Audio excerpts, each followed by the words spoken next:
trailer from a series I got caught up watching. Okay, how did this happen? You just was on the couch doing the Sway couch ting? Well, Kelly Kincaid was like, yo, you got to watch this series. What is it about? Okay. I love it. You got to watch it. You know, the things you love, I don't always love. Okay. And she said, Paula Bryant-Ellis is a part of it. Oh, I love her son. Okay, can't be too bad. And she said, Diona Vaughan Mankowitz is a part of it. I said, okay. Right. The casting person? The casting person. Director, honey. Right. Get the titles. I told you, Sway, about yourself in 2023. Stop reducing people, I'm not honey. reducing. I just needed clarity. Your reduction game is awful right now. And they're both producers, and I was like, okay, what is it about? Mm-hmm.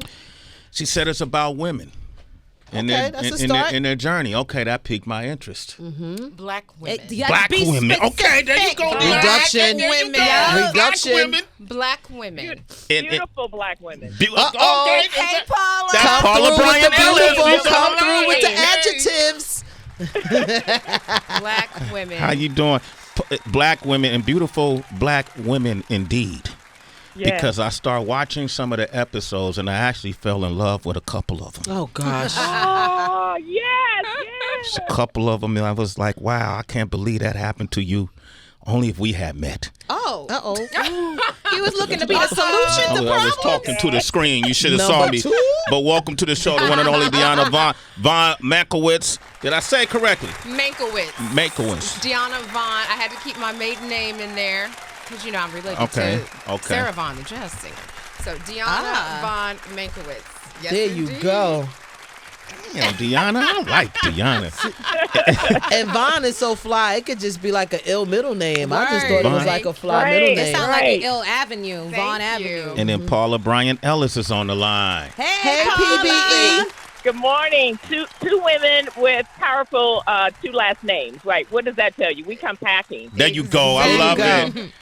Tell your son I said peace, what's up, the whole nine. Proud of him and love him. Is he involved with this?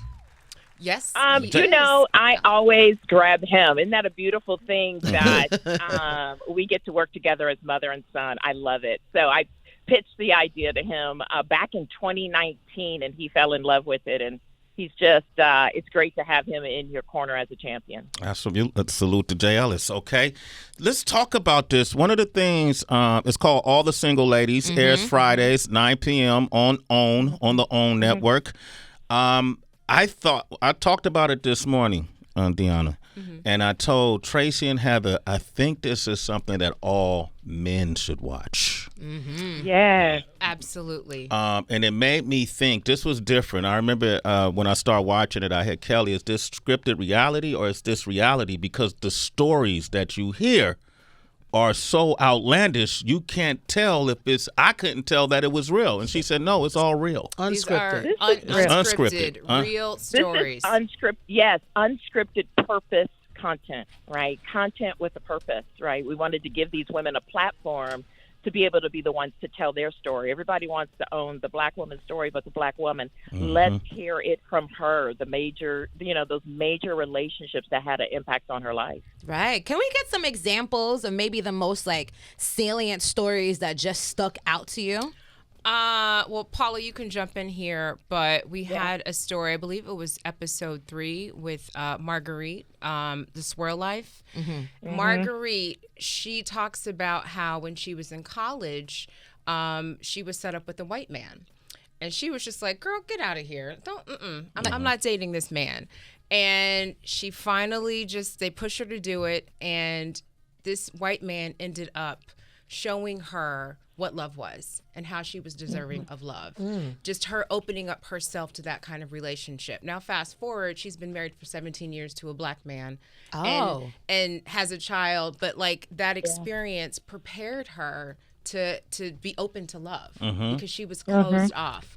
And that just that story resonated with a lot of women, especially on YouTube, because the show also drops on YouTube. So people are, comments and everything, and it just resonated. Paula, do you want to share another one? Well, and I was just going to say, they're all so powerful, but I would just to understand what the casting looks like. These women age from age 28, and our oldest is 72. So we have every experience, from single women to single mothers to divorce, interracial dating, and they're all so powerful in that we all have stories, but to sit down and hear these, and it's so relatable, right? These women they're beautiful, they're powerful, but the thing that's great about them is they're vulnerable. Yeah. And they're willing to open up, because they're willing to say, guess what? Even though I had this major experience and it didn't quite work out the way I thought it was, I still want to be in love. Right. But I'm willing to tell this story so that if it can help somebody else know that they can push through it, get over it, overcome, I'm willing to do that. And that is the thing that stands out to me about every story. I was watching the episode Red Flags, I believe it was. Yes. Yeah. That's the Kimberly's first. one of my favorite in there, where she talks about having the drape. Kimberly was Kimberly Forbes. the beautiful one with the. She had the yellow shirt on. Yeah, got the real Curly hair, yeah. outgoing personality. See, he showed off. The outgoing personality. No, that's what I was using my hands, Diona. Don't do that. That's not what I meant. She got them jugs. All the women are beautiful. Beautiful So black when women. you hear these stories, I think it was one of the stories. I want to say her name may have been Tennille, and she seemed like she was in a very abusive relationship with a man who kept, leading her with the ring carrot. Like he would buy her rings and go, see, you could have got this. Dangling. That's wild. Had you acted right, and she said he bought 3 rings and she never tried on one. Right? Yeah, that's Tennille. Isn't that powerful? Yeah. That is powerful. And it got me to thinking about a lot of us who have been in these long-term relationships with this carrot we're waving. See, it made me reflect on myself, Paula. And that's why I think a lot of men should hear these stories from these amazing, powerful, beautiful black women. And that the fact that they're able to tell it, though, is really interesting. And almost in jest, but not, because it's their true stories. There was another story about... I can't think of her name. It was who was in Red Flag? Kim, Tennille. It's Roxy. I think it was Roxy. One with long hair. Kim, Tennille. Oh, help me out. It's on my phone. Well, she was dating some guy. She was dating a man she became cool with his ex-wife, right? And they had a great relationship, but he didn't want her to post anything on Instagram. Yes. You could live with me. But don't. That's let's Casey. not make it public. Yeah, let's not make it public. Where does the ex-wife come in? Well, they had a kid prior, so Casey became cool with the ex-wife, and they were good. And then the ex-wife posted something on Instagram that she was pregnant. Oh. And Casey felt like, man, something in my gut is telling me it's his. But he won't make a full commitment. Never told her that it was his. Went to the hospital when the baby was born. He sent her a picture with the baby in arms. That's how she found out. These are real stories. What in the world? Real stories. And Real you know stories. what? Like, I want to touch on what you said about men, how men should watch this. We were really intentional when we got the women in the chair, for the audition process and on set. We were very intentional that we didn't want any male bashing, especially black male bashing. That was really important to us. We did not want to bash black men. So it was a fine line of allowing these women to speak their truth, tell their story from their perspective, but not bash the men, because we didn't want to do that. Because I agree with you, this is something that men need to watch. Right. Yeah, it's a learning tool.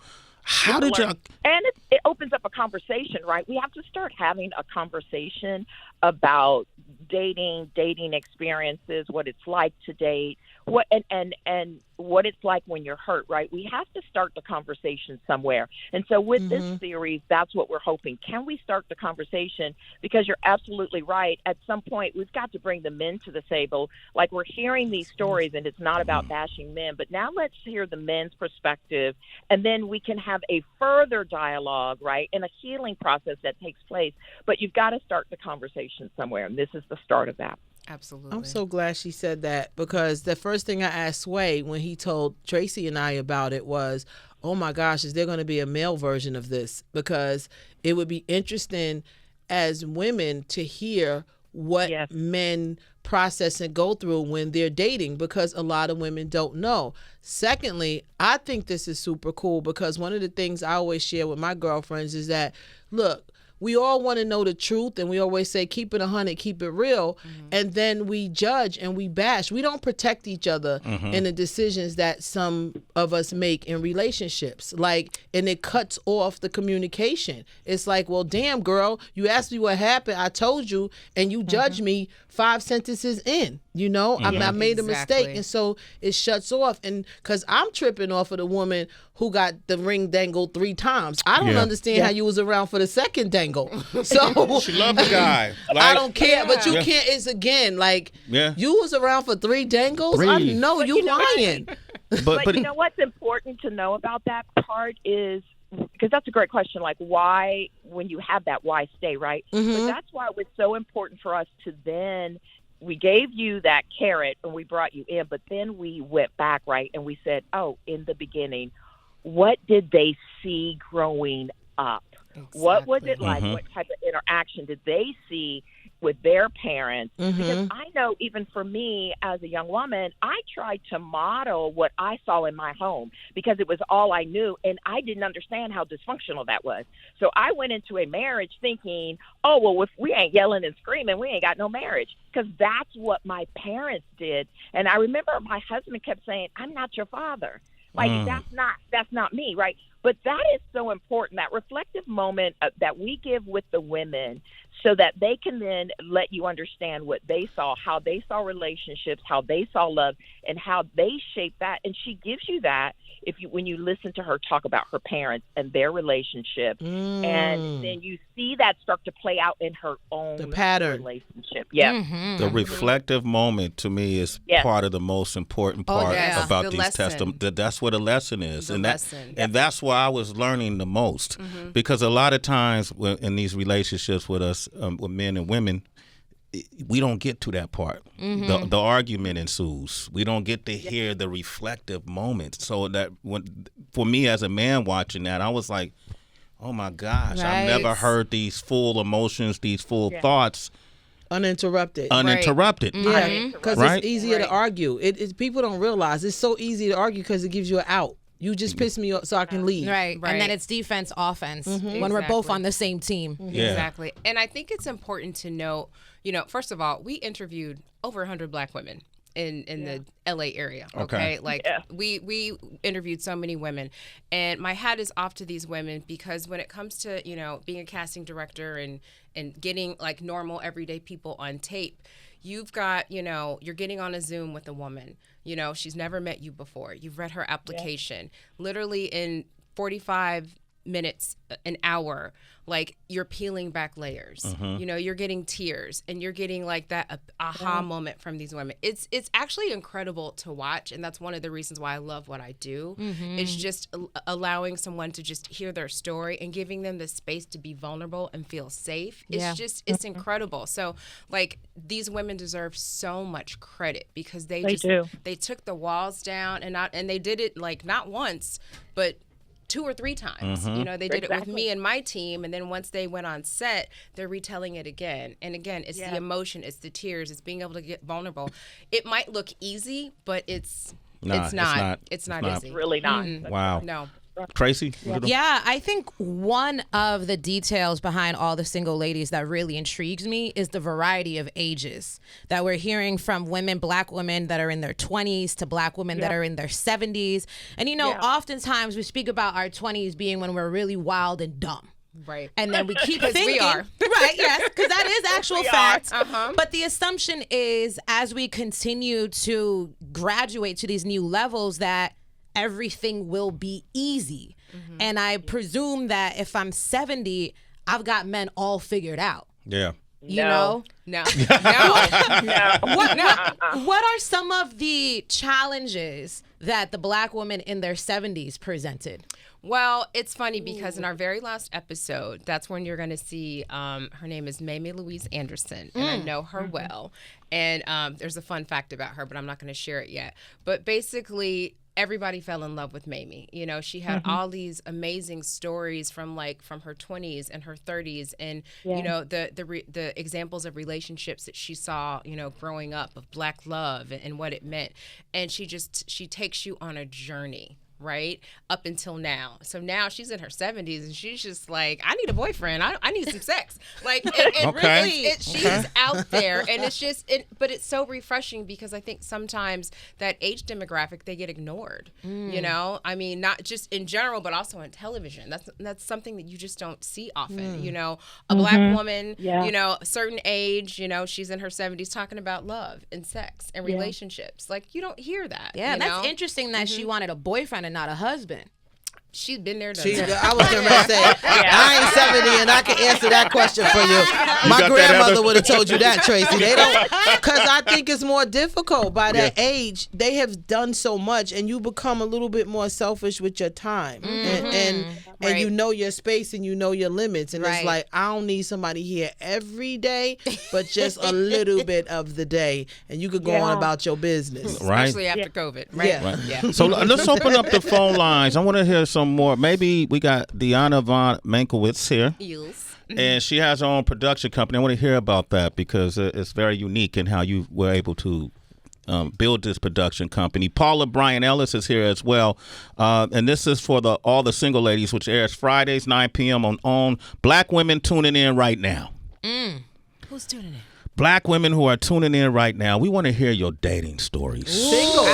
Single ladies. Hey. 888-742-3345. Call up. Let's talk about it. Well, these are the people who brought you all the single ladies here Fridays, 9 p.m. on the OWN network. So we asked for Black women who are single. We want to hear your dating stories. And also the casting directors, producers, the whole nine. So maybe you'll be selected for a potential future project. We got Josie on the line from Chicago. If you're single, you're a Black woman, call us. Josie, how are you? Josie. Hey, I'm good. How y'all doing? Excellent. Good. Okay, talk to Diona. She's going to ask you some questions. Well, all right, Josie. So what's your question about all the single ladies? Say that again. What's my question? What? About all the single ladies. Have you watched the show? No, the thing is, I've been listening to Sway lately, and he's been touching on a lot of points. So when I heard y'all, I was like, oh, this is a good one. Let me call. And Okay, are you single? Yeah. Okay, how old are you? I am 30. 30. Okay. Okay. I hear from a lot of women in their 30s, and they say that the streets is wild right now. What is your experience with dating? Like, what's a standout date? Go ahead. Or what's a horror story? Well, I would just say, I'm so glad y'all touched on this, because I've been wanting to talk about this, and I hope it reaches everyone. Okay. I believe that based upon the situation with the dating community, I think everyone didn't really get a chance to see love, because I know a lot of people came from single homes. Okay. So I think we all got to be patient with one another, like they were saying earlier. Okay. So when is last person you dated? How did it go? It was the same thing. Like shit, man. In the beginning, you know how it is. Like if they feel comfortable, they'll talk to you and everything. So that's what happened. They let me know, and it was just the same situation. The dad wasn't there, and it was just like to hear him like talk about it. It was just like I couldn't help but to just want to see like what it could be if love was present.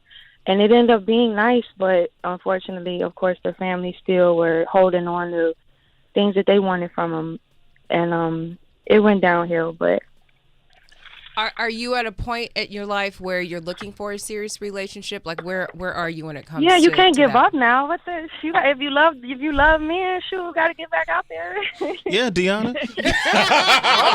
What you think I called for? So what are you looking for? What you mean that they be in their 70s, men still looking for love? You gotta find, Well, you know what? Here's what's interesting. So I lived in New York City for years. I had a different career before television.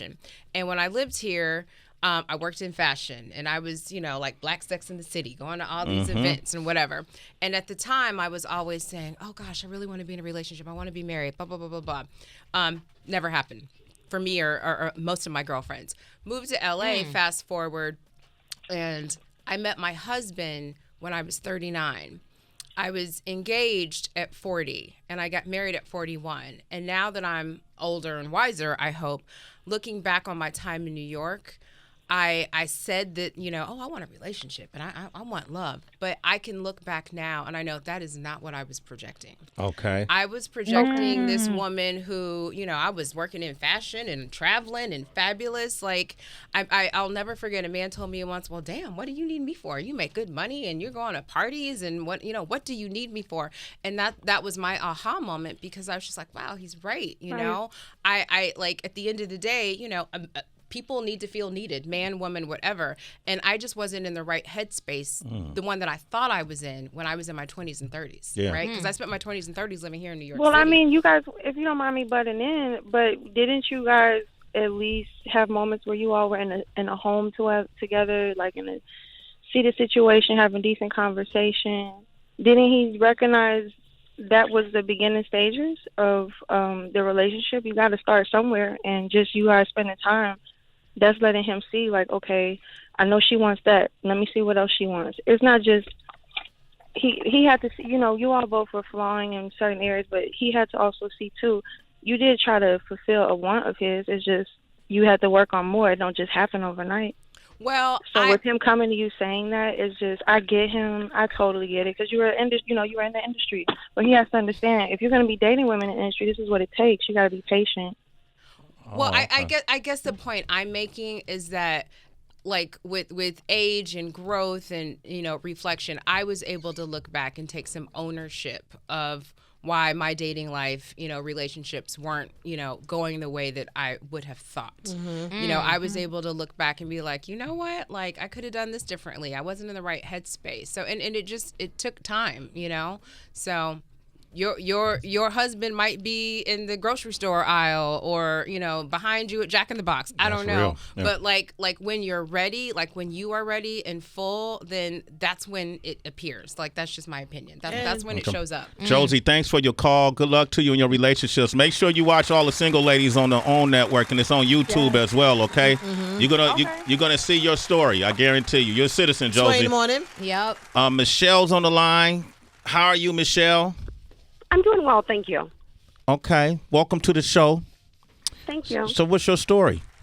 Well, I called in. I just started, I just tuned in. I got in my car and I heard, this discussion, and I wanted to share my experience or experiences as a woman of a particular age. I'm in my late 40s, and I've been single, and I'm a degreed, educated professional, and just the struggles out there with dating. I recently got engaged. Okay, congratulations. All right. Congratulations. Oh, gosh, thank you. Hope it works out. Forever. It definitely is going to work out. But I discovered. Well, if you watch all the single ladies, it don't always work out, is all I'm saying. I'm just saying. I definitely agree. Okay. It's been really, really tough. And I discovered that, I was meeting a lot of degreed, educated men, but they weren't. I think I was looking for perfection, and the problem wasn't so much with these men. I know the problem was with me. Through therapy and through some, looking at that quote unquote man in the mirror, me discovering that, hey, something can't be wrong with all these men. It's me, and I had to repair, refine, rejuvenate. I had to do all of those things in order to get myself in the correct space, in order to be able to welcome and accept, quote unquote, that man. My heart was always open to love, but I just don't think that I was in the right headspace.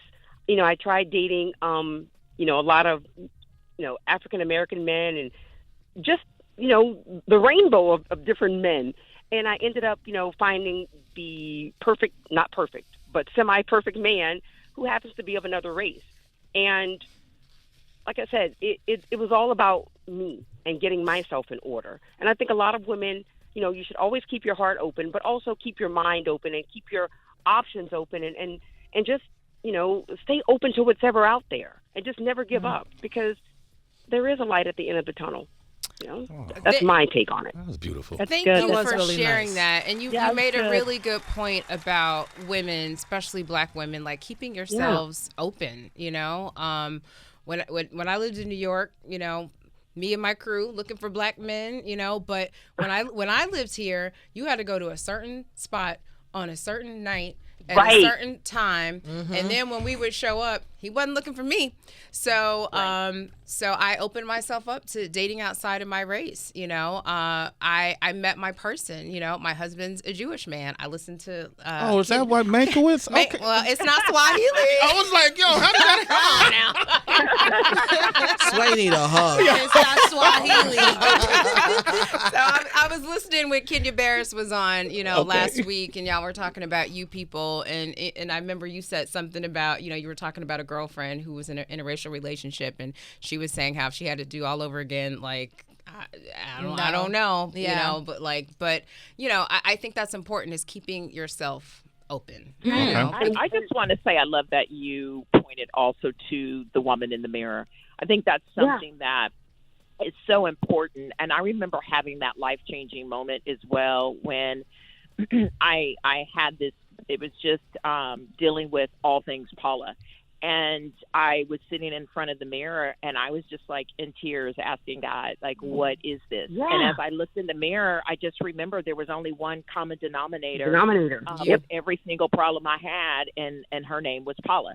And so that sent me on a completely different journey about, okay, what can I do for myself? I've got to heal myself. I can't look for my healing in my marriage or anything else.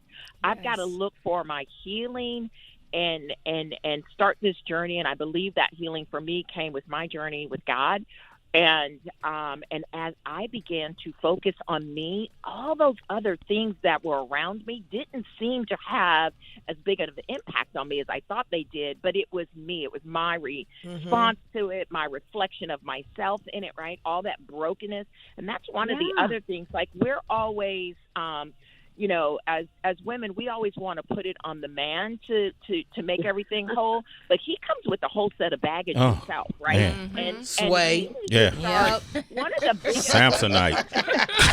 I remember I have a girlfriend, and my girlfriend always telling me about her stories, her dating horror stories. And, she always starts out with the same thing. Oh, we went on this story. It was great. We like this. We like this. We like this together. And I'm like, why don't you start out by asking him where's his mother and his father, and what was his relationship like with his mother and father, and what was their relationship like? Because that's going to give you a reflection into what you're getting ready to step into in a relationship. So I love that you said the woman in the mirror, and that reflection back was important to you, and you were working on you. Hey, Michelle, thank you for... Oh, I'm sorry. I just want to add one more thing. Yeah, absolutely. What Paula was saying, like, one of my girlfriends, and she's still my friend, we've been friends since forever. She told me that once. She was like, Michelle, maybe it's not all these guys. Maybe it's you. She says, it can't be the doctor that's crazy, or the attorney that's crazy, or, the just whatever, and the engineer that's crazy. Maybe there's something wrong with you. And I'm like, nah, it's these guys. And until I was really able and ready to accept that, hey, all of these men throughout these years cannot be totally wrong, I'm the common denominator, and there's something that needs to change with me. And that's all I'm saying. Women should just look within. I think you should have watch parties with all your friends. Yes. All the single ladies, Fridays, 9 p.m. on the OWN network. And if they have a watch party, and then let's start talking about it, okay, Michelle? Thank you for your call. You're a super citizen. I Sway in the morning. Okay. Before we have to wrap this up, unfortunately, this show, I truly believe there are men who are going to learn a lot about themselves and even know how to communicate properly. There are a lot of dysfunctions, a lot of trauma in our past. When I hear folks talk about what they were able to witness as kids, I've identified in my own personal struggles certain issues that I felt like watching this show, I was able to understand better. I could learn from how folks communicate and what the thought process may be that I need to consider. So I think you guys have created something that's really useful. It'll be very useful for the black community. Lou is on the line. He's a man that watches the show. Lou, what's up, Lou? Talk to us, Lou. What up, Lou? Hey, what's good, Sway? I got to tell you, you hit all the comments I was going to say, man. I was thinking, I definitely had a lot of self-reflection as I've looked at the show. I kind of look at it by myself, even though my wife's in the house sometimes. I'm watching it. Because you learn. Exactly. I'm like, man, I was a pretty cruddy individual years ago. Hopefully I'm getting better. And I also looked at, number one, there better be an Emmy in your future. This is an awesome show. Let's manifest it. I see that in your future. Love Thank that. you. Talk. I ain't kidding. Do you have a favorite episode, Lou? Is there an episode that resonated with you? You know, Sway, every time Sway said a comment, I remembered every one. It's been really a pleasure to watch, really interesting. He just said the comment about viewing parties, not just for women. I could see women and men getting together, especially a young lady that's thinking about becoming married to somebody, having that person in a group opportunity where she can see the dynamics with the potential mate, both on the male and female side, and what they're thinking about. It gives an additional perspective to move them along. The next thing I'm going to do is for my kids. I got a couple kids in their late 20s and early 30s. I think it's something for them to look at and really re-examine where they are in their relationships. Yeah. And as they look at moving forward, what to look out for in terms of those red flags, what to understand that they're doing in the dynamics of their relationship that they can improve on. I love Sounds it. good. Side Chicks is a good episode too. All right, hey Lou, thank you, man. So let's just start having these watch parties and then the Q&A afterwards. Yeah. Okay. I think Paula and Diona, y'all should do that. Have men and women watch it.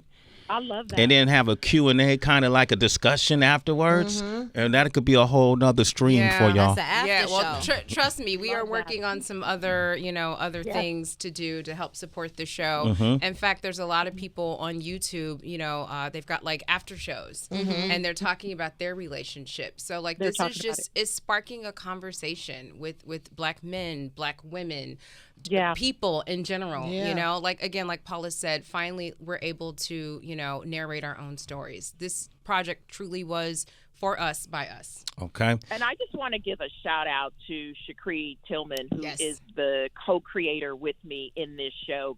I met him, and he had this idea in 2014. I didn't meet Shakri until 2019. So it had been sitting with him all that time. And then we got together in 2019, and we were able to bring the project to fruition. And so I just want to give a shout out to Shakri. And it was interesting. I'll tell you this real quick.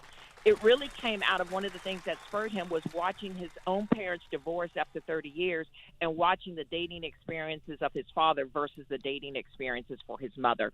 So a very, very powerful lesson. And then I want to give a shout out to Adrienne Harper-Williams. I thought she was going to be on with us today, but we had an amazing showrunner who just got in there with us. And, she saw the vision of what this could be.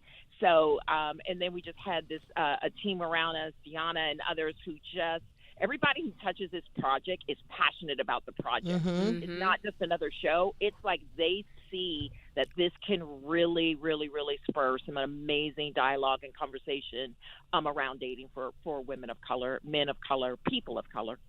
I love it. And we often, the kind of relations we see between us on TV is always toxic. Exactly. Yep. It's not, neck popping. Yeah. Yep. Violence. It's just no resolution. That's what they're used to. Yeah. And we got to change that narrative. Yeah. And that's you guys are doing that well. Diona, I have to say, you're Emmy-nominated producer and casting director. Big round of applause for this Black woman. Say it. Can I give a few? I know we're just about to wrap up, right? Real quick. She knows the show, so she can. I know the show. So my company is Divergent Content, unscripted casting, development. At some point in time, we'll be full service production. Dope. I launched my company in 2020. Right after George Floyd, I was watching TV. Somebody said, we want to hire Black and brown people, but we don't know where to find them. I was dumbfounded by that. I created this collective of us. So I've got this collective of Black showrunners, executive producers, field producers, because if we're going to make a change, it needs to be at every level. It needs to be, in the editors and post at the network level. So I've got this collective of people now, and we've worked on Real Housewives of Miami and $1 Million Listing LA. We worked on a big project with Netflix last year.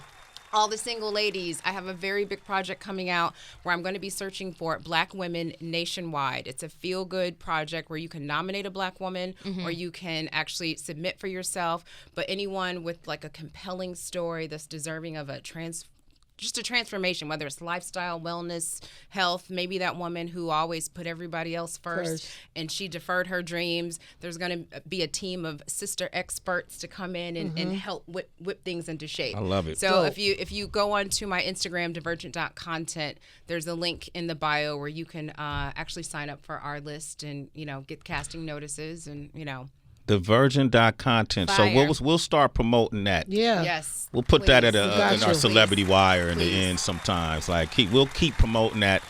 Congratulations. I love what you're doing with your company. You deserve all the success. Hold on, I got some You got gifts, Diona? I got gifts. Paula, what you got?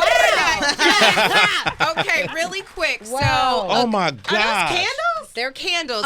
And they smell amazing already. A good friend of mine, Valerie Ray, black woman. She owns a company called the 125 Collection. We all know 125, right? Yes. I used to live in Lenox Terrace, by the way. 125th, Harlem.